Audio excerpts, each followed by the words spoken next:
des grosses quiz. Ça change, hein? Ben oui, ça change des magazines.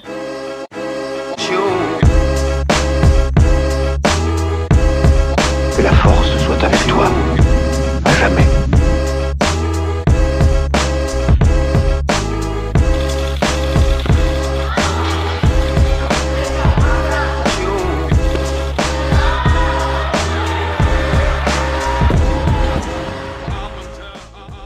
Salut tout le monde, j'espère que vous allez bien, j'espère que vous aviez pu écouter également la première partie du podcast avec Louis, et voici la deuxième et dernière partie. Alors, écoute, j'expérimente un truc, et puis après on aura terminé. C'est un petit jeu que j'ai créé pour l'occasion, qui est assez connu, c'est le fameux « Est-ce que tu préfères ?» Ouais, normalement, c'est avec beaucoup de cul, ça, tout le temps. Voilà, bon, on y viendra peut-être, hein, écoute, je ne sais pas. Mais l'idée, c'est, je te propose deux choses, et je te laisse évidemment, après m'avoir donné ta réponse, je te laisse commenter. Ah, j'imagine que ça va être hyper compliqué à chaque fois, ça va être des choix de merde.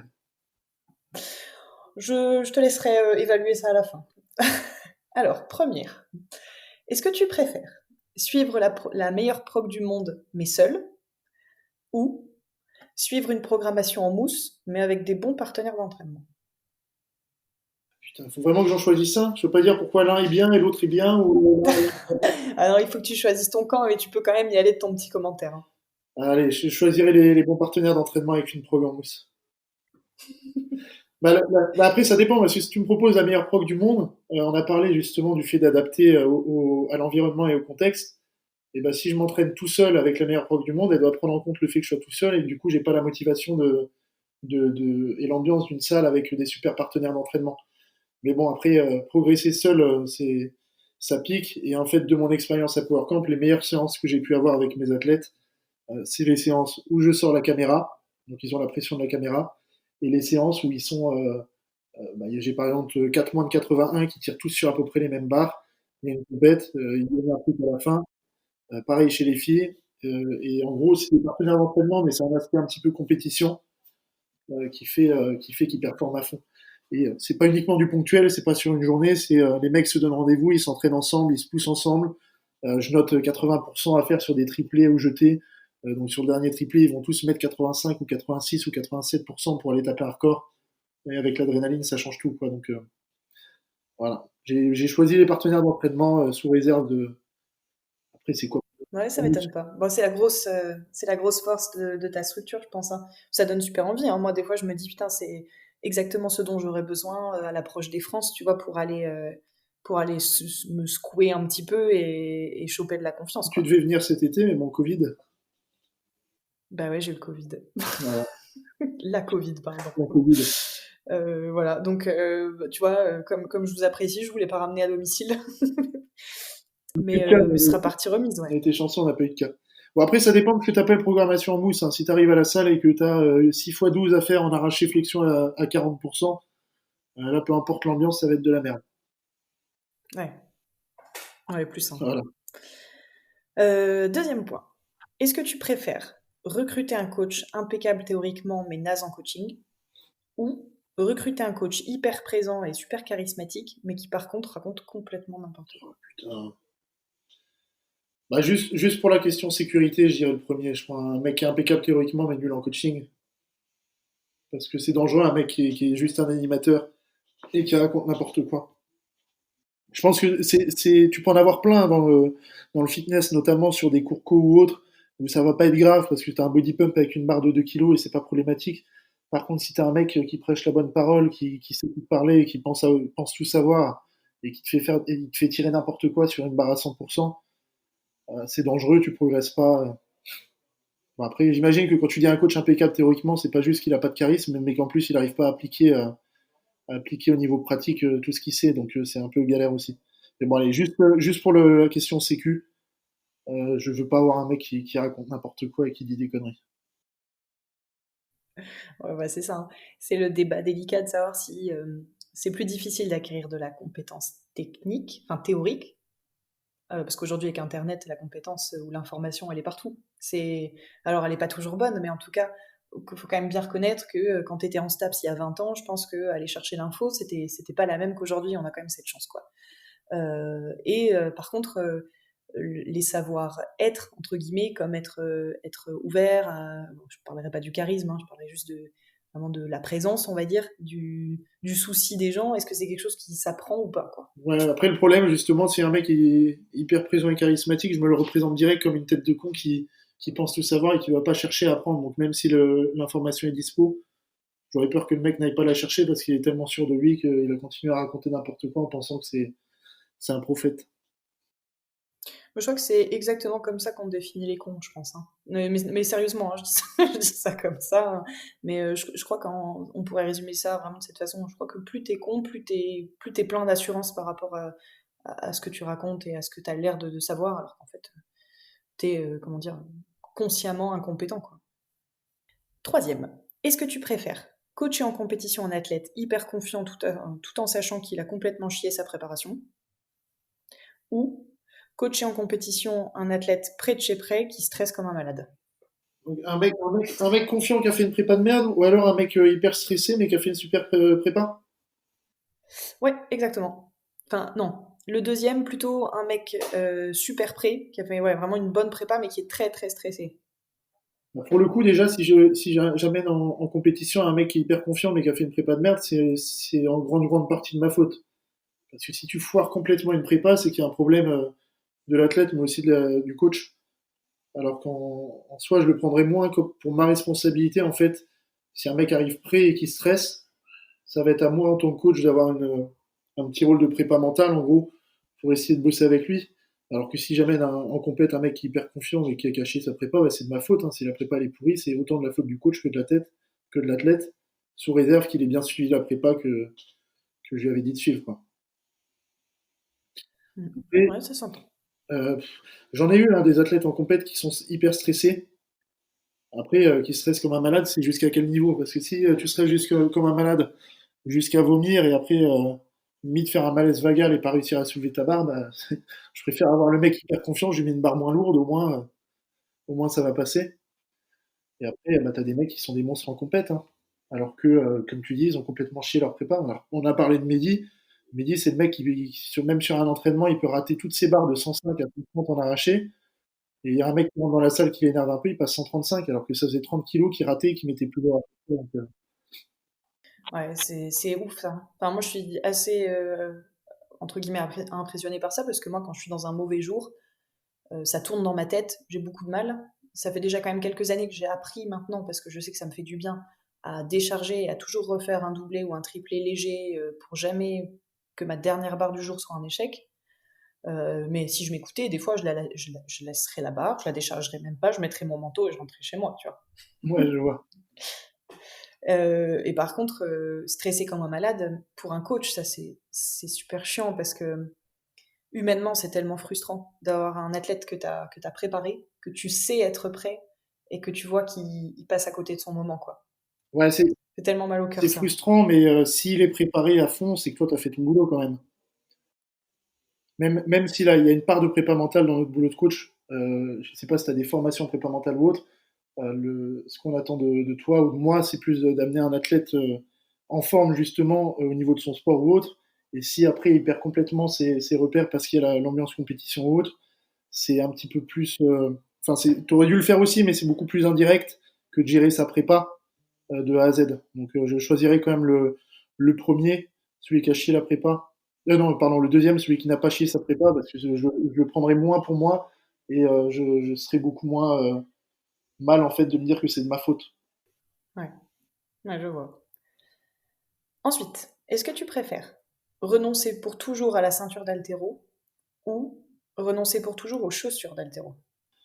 Ah, celle-là, c'est la plus facile pour moi. Ah, Bah, je suis fort et je suis pas mobile. Enfin, je suis beaucoup plus fort que mobile, donc la ceinture, je vais pas en ressentir le besoin, alors que les pompes d'haltéro, je les mets pas, je deviens handicapé sur une flexion. Donc, ok. donc Donc toi, t'es team chaussures. je renonce à la ceinture plus qu'aux chaussures d'haltéro. Ok. Et il m'en reste une. Est-ce que tu préfères le hang squat snatch ou l'arraché suspension haute en flexion? Euh, aucun des deux. Arracher de suspension haute, ça devrait suffire. Si je Ouais, n'ai pas de roue, c'est en flexion. Écoute, j'ai exactement la même politique et maintenant même avec les athlètes que j'ai depuis un moment, quand ils viennent me poser la question, j'ai ma bitch face. Quand il me pose cette question, je me retourne et je m'en vais. Voilà. Ouais, C'est pas possible de continuer à demander ça. C'est en flexion ou pas? Il n'est pas écrit on power, n'a pas je écrit crois. power. Ah, mais c'est parce que chez nous, les haltéros, le squat snatch, ça n'existe pas. Ça va de plus en plus, je trouve quand même les mouvements sont brassés, mais bon, ça, t'auras toujours. Hein. Tu mets une prog et t'as toujours un gars qui comprend pas. Parce que c'est écrit en français ou en anglais et qu'il est habitué à l'un ou à l'autre, quoi. Après, je comprends en soi le fait qu'il y ait écrit squat snatch parce que sur certains WOD, ils veulent te forcer à aller en flexion. Mm. Alors qu'en haltéro, en fait, un arraché est valide à partir du moment où tu as les bras tendus. Donc que ce soit power ou squat, c'est un arraché. Après, ouais, c'est sûr que historiquement, en haltéro, quand tu écris snatch ou arraché, c'est réception-flexion. Et donc, pour conclure, il me reste une dernière question qui est plus un est-ce que tu préfères. J'en ai terminé avec ça. C'est plus personnel. Pourquoi l'haltéro, c'est le meilleur sport du monde et pourquoi t'en es passionné? Oh, ça reste un peu personnel quand même. Ah ouais. Alors, meilleur sport du monde, bah, pour moi, c'est le cas, mais c'est parce que j'ai ma sensibilité. Et tout le monde va avoir une sensibilité complètement différente. Pour moi, c'est le meilleur des sports de force, en tout cas, parce que c'est celui qui est le plus complet, qui te demande de travailler ta force, ton explosivité, ta mobilité, ta coordination, enfin, t'as toutes les qualités physiques enfin, que tu vas avoir besoin d'exacerber pour perfer dans le sport. Capacité mentale aussi, parce que c'est beaucoup plus incertain de passer un arraché, ça demande beaucoup plus techniquement qu'un squat, par exemple, en force, ou de soulever une pierre en swingman. Euh, Après, je vais pas faire la propagande entre guillemets de la Fédé, mais c'est sûr que l'haltéro, en plus d'être un super sport au niveau de la performance, au niveau santé, si tu le pratiques bien, ça t'apporte énormément aussi. Chercher de l'amplitude max au niveau articulaire, ça va te permettre d'avoir tes articulations justement qui vont durer dans le temps, de les renforcer, ça va te permettre de prévenir de la fonte musculaire ou osseuse. Donc, tout ça, c'est des trucs que tu vas retrouver à la Fédé. C'est un peu bateau à expliquer, mais c'est vrai. Moi, j'ai l'impression, enfin, tout le monde me dit, mes genoux vont péter ou autre. J'ai les jambes arquées comme Klokov, c'est pour ça que je suis aussi fort que lui en squat, avec 10 cm entre chaque genou. Et à 18 ans, j'avais des problèmes de genoux monstres. Et j'ai commencé le squat à peu près à ce moment-là. Et j'ai jamais eu mal aux genoux. Bon, à part des tendinites, mais ça en haltéro, c'est classique. Depuis que j'ai commencé le squat.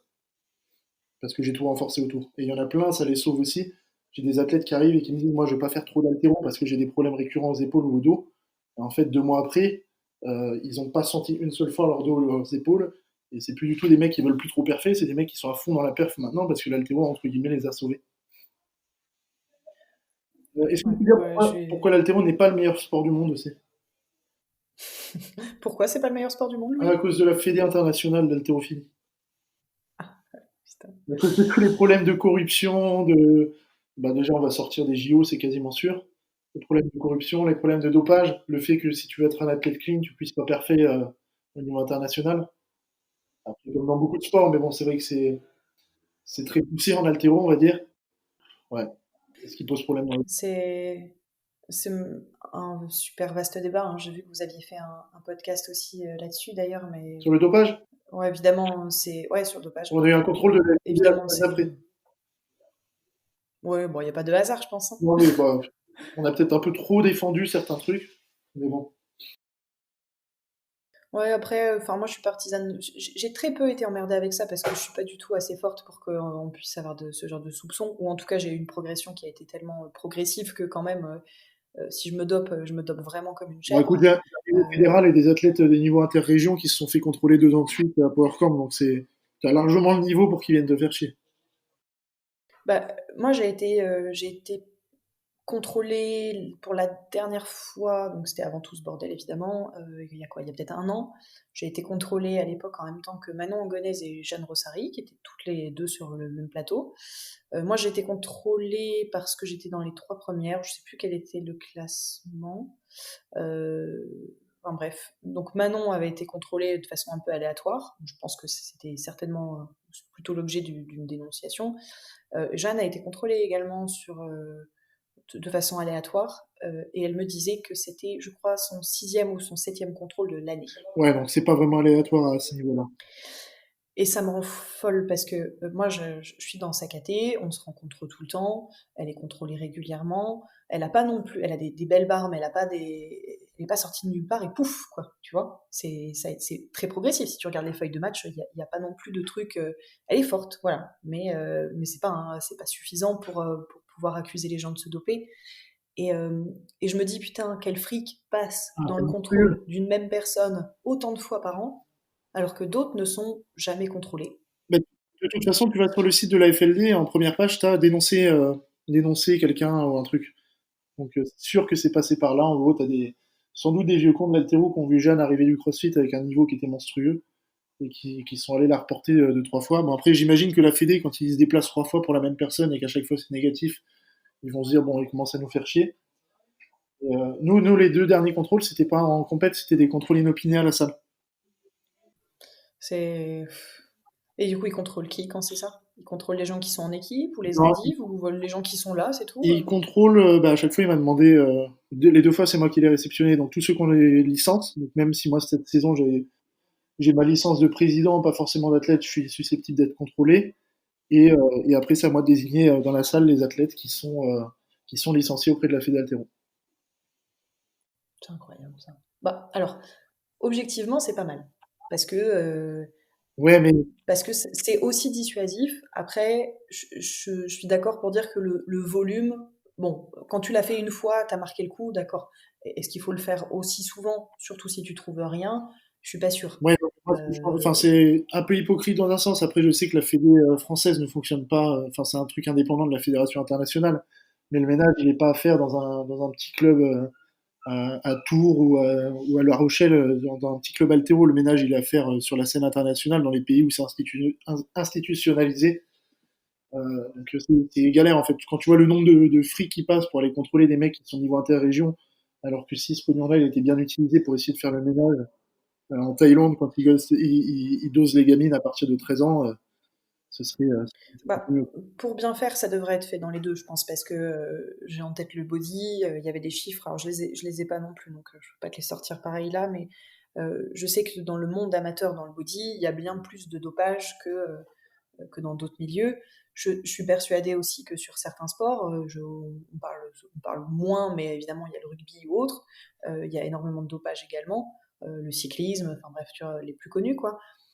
Le monde amateur, il est aussi gangréné par ça. Ouais, c'est évident. Donc, moi, ça me choque pas qu'ils déboulent dans un petit club, euh, pas toujours le même évidemment, hein, parce que des fois, sinon, les gens ils pensent qu'ils sont trop éloignés de tout ça et que ça tombera pas chez eux. Et Après, moi, j'ai déjà assisté à une compétition de CrossFit où les gars sont arrivés pour contrôler et où des gens qui n'avaient pas été forcément sélectionnés pour être contrôlés, c'est-à-dire que ça n'avait pas encore été tiré au sort, ont quitté la compétition. bon, après tu vas sur des compètes de CrossFit actuellement qui sont, je parle pas des French, hein, des petites compètes quasiment de seconde zone. Les mecs, ils ont tous des physiques de body, donc tu te dis, il y a un peu de ménage à faire, donc t'as raison, le sport amateur. Après, je dis ça, mais je suis quand même content. C'est comme tu dis, une fois pour marquer le coup, c'est pas mal. J'ai des athlètes qui se font accuser, pas forcément pour leur niveau, mais plus pour leur progression. Et, la plupart de ceux-là se sont fait contrôler sur les périodes où ils faisaient leur meilleure barre. Donc moi, je suis content dans un sens parce que ça me permet de dire, bon bah voilà. Je sais que tu as toujours des cons qui vont dire, bon, c'est facile de passer outre un contrôle antidopage. Après, toi, t'en as fait un, tu m'as dit, enfin, t'en as fait plusieurs même, donc tu sais que Ouais, j'en ai fait plusieurs, ce ouais. serait pas vraiment évident, justement.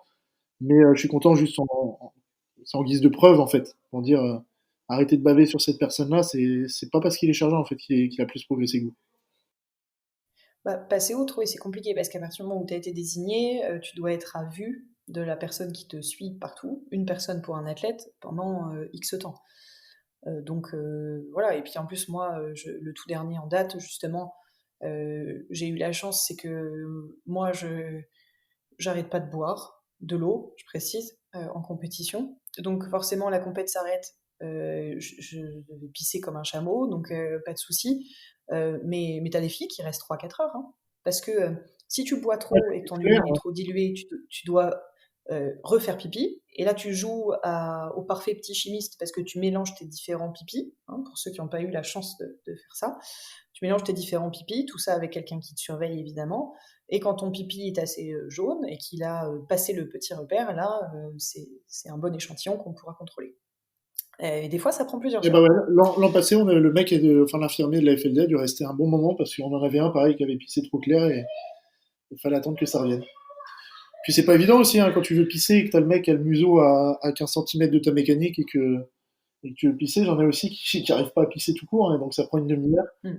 Euh, Sachant que c'est compliqué pour l'infirmier aussi, parce qu'il y a des mecs qui doivent esquiver justement avec cet argument-là. Après, pour avoir pissé aussi devant un mec, c'est pas forcément évident, quoi. Non, c'est pas un moment. Je pense que c'est encore pire pour vous parce que nous, le fait d'être un peu accroupi, entre guillemets, parce que moi, c'est tout le temps c'est jamais chez moi, hein, donc forcément, moi, comme toutes les filles, comme la plupart des filles de la Terre, en tout cas, je poserai jamais mes fesses sur une cuvette qui n'est pas la mienne. Donc, je mets à profit mes années de squat pour me mettre en suspension. Bon, tu te sens quand même un petit peu moins visible, on va dire, mais ça reste un peu bizarre, quoi. Bah, Forcément. c'est comment ils font chez les mecs ou pas? Bah non, pas du Tu tout. dois lever le t-shirt et le bloquer au niveau des pecs, complètement. En gros, tu te fais un croc-top pour pas cacher. Tu baisses tout au niveau des genoux, pareil, pour avoir rien à planquer. Et tu dois pisser du coup de 3 quarts pour que l'autre puisse te regarder. Et donc, tu dois te prendre la mécanique dans la main opposée au mec pour qu'il puisse bien voir que c'est ça et pas un faux truc où t'es pas en train de tenir un tuyau. Ah putain, tu dois tellement avoir l'impression d'être un pédophile qui vient d'ouvrir Ouais, son le impair mec à la qui te sortie regarde, d'une il te dit école. vous préférez que je vous parle ou que je vous dise rien pendant que vous pissez? Ta gueule, laisse-moi me concentrer parce que là, ça va pas aller. Putain, je préférais que vous soyez pas là, mais bon, Ouais, mais bon, putain. justement. Non, mais c'est vrai que c'est pas mal, mais c'est un piège, hein, enfin, faut le dire très honnêtement, hein, moi ça m'arrive parfois, hein, je vois des gens qui sortent de nulle part avec des barres de l'espace et je me pose la question. Parce que du coup, maintenant, c'est tellement facilement accessible via Internet que des fois, je me dis, mais c'est pas possible. Il y a un an, elle faisait -20 à l'arraché, -20 l'épaule jetée, puis d'un seul coup, elle sort des trucs de l'espace. Elle est quasiment aussi forte que des nanas de l'équipe de France à droite ou à gauche, tu vois. Et tu te dis, Ah mais ouais, non. demain, je les ai dans ma catégorie, elles me mettent une branlée. J'espère, j'espère qu'on aura joué vraiment au même jeu, quoi. Mais et tu vois, ça exacerbe un peu ces trucs-là, parce que après t'as honte, tu dis ouais, bah attends, moi j'espère qu'on me dit que je suis pas dopée, donc je peux pas commencer à trouver que tous les gens qui sont plus forts que moi sont dopés. Ouais, ouais, non, mais Ils sont peut-être juste plus forts, quoi. après, pour le coup, tu vois, j'ai des athlètes qui sont contents quand il y a des rumeurs ou autres sur eux parce qu'ils disent, bah en fait, si t'as des mecs qui disent que je suis chargé, c'est que je fais quelque chose de bien, en fait. Ouais, je peux comprendre. Bah, moi, la première fois que j'ai été contrôlée, j'étais fière, hein. Ouais, tu dis, ça y est, J'étais fière parce que j'avais rien à me reprocher. Et puis parce que pas très longtemps avant, j'avais reçu un message. Alors moi, j'ai comme beaucoup de filles dans les clubs où t'es très intégrée, t'as tous tes potes, ils avaient tous envoyé des flopées de messages comme des groupies pour défoncer le mec. Mais j'avais reçu un message d'un mec sur un PR qui me dit ouais, qu'on me fasse pas croire que ça c'est naturel. Alors que bon, tu vois, moi je mange ce que j'ai envie, je suis pas parfaitement fit, on voit pas bien mes abdos. Enfin, Ouais, bon, j'ai quand même pas le profil, tu vois. Je veux dire, ouais, mais t'as fait la connerie d'arracher plus que lui, donc ça l'a énervé. je suis même pas sûre, tu vois, ce serait un gars qui serait obèse dans son canapé, ce serait la même. Et en fait, je peux comprendre aussi que ça puisse être douloureux pour les gens qui sont ciblés par ça. À juste titre d'ailleurs, qu'en plus c'est pas le cas, parce que bah en fait c'est méchant quoi, c'est de la méchanceté gratuite et du coup ça doit pas être marrant quoi. Oui, mais c'est tout simplement comme du harcèlement. Si on te le dit 1 ou 2 fois, ça va. Après, si on te le répète à longueur de journée, ça doit fatiguer, quoi. Mm. Voilà. Donc clairement. Bon bah écoute, je te remercie d'avoir pris le temps d'échanger avec moi. On a discuté de pas mal de trucs, c'était cool. Donc j'ai cru comprendre que tu étais parti pour être confiné dans la salle à nouveau. Ouais. Merci beaucoup à toi, déjà, Cyrielle, de m'avoir donné la parole pendant tout ce temps-là. Ça fait combien de temps, écoute, là? Un petit 2 heures. Un petit 2 heures. Ah oui, quand même. Ouais, du coup, je suis confiné à la salle. Bon, après, je vais peut-être réussir à faire des allers-retours en disant que je viens pour bosser. Bon, l'objectif, ça va être de faire comme au premier confinement, pas mal de contenu YouTube parce que ça avait plu et qu'on a eu des demandes. Et après, en interne, en gros, pour nos adhérents, essayer de proposer le maximum de trucs en contrepartie de ceux qui vont maintenir leurs abonnements pendant cette période-là. Comme ça, quand ils reviennent, la salle est hyper clean, avec des travaux. On leur propose des WOD, on leur met en place plein de trucs. De toute façon, on en a parlé en off tout à l'heure, mais essayer de mettre le plus de trucs en place possible pour qu'ils puissent continuer leur pratique malgré la fermeture. Bon, j'espère pour vous que ça va se passer au mieux, que vous perdrez vraiment le moins d'adhérents possible, parce que bon, je pense que c'est un petit peu vendu avec, hein, et je peux comprendre d'ailleurs, hein, parce que les gens, forcément, s'ils peuvent plus pratiquer, qu'ils ont peur pour leur job, ça peut aussi être légitime de contrôler un peu ses dépenses, mais c'est ce qui fait tenir les indépendants, donc c'est important qu'un maximum de personnes puissent rester solidaires, et pour ça, effectivement, il n'y a pas de secret. Il faut pouvoir donner aussi en échange, quoi. Ouais, c'est évident. De toute façon, quand tu peux pas jeter la pierre à quelqu'un qui résilie parce qu'il paye pour un service auquel il n'a plus accès. Donc c'est parfaitement légitime de vouloir résilier. En plus, tout le monde a des situations plus ou moins difficiles et délicates. Donc c'est compréhensible que tu aies des personnes qui vont être un peu plus regardants vis-à-vis de leurs dépenses ces mois-ci. J'espère que ça se passera le mieux possible, en tout cas pour vous, que vous sortirez vraiment indemne ou ce qui s'en rapproche de cette période. Et puis j'espère également du coup que d'ici, peut-être pas février, je pense que ce sera plutôt au moins mars-avril, d'ici là, qu'on pourra espérer que les finales nationales en haltéro soient maintenues, et j'espère pouvoir passer quelques jours et m'entraîner un petit peu avec vous. Ce serait vraiment, vraiment top. Écoute, ce sera avec plaisir en tout cas, Cyril. Merci Louis, à bientôt. Merci, salut. J'espère que cet épisode vous a plu, qu'il vous a permis d'en apprendre un peu plus sur la programmation d'haltérophilie et sur le coaching dans cette discipline. Si la chaîne vous plaît, pour continuer à me soutenir, n'hésitez pas à vous abonner sur YouTube ou à laisser quelques étoiles sur Apple. Ça me fait toujours plaisir et c'est surtout très encourageant. Salut à tous et à bientôt. Allez, je glisse. C'était très bien. C'était très bien.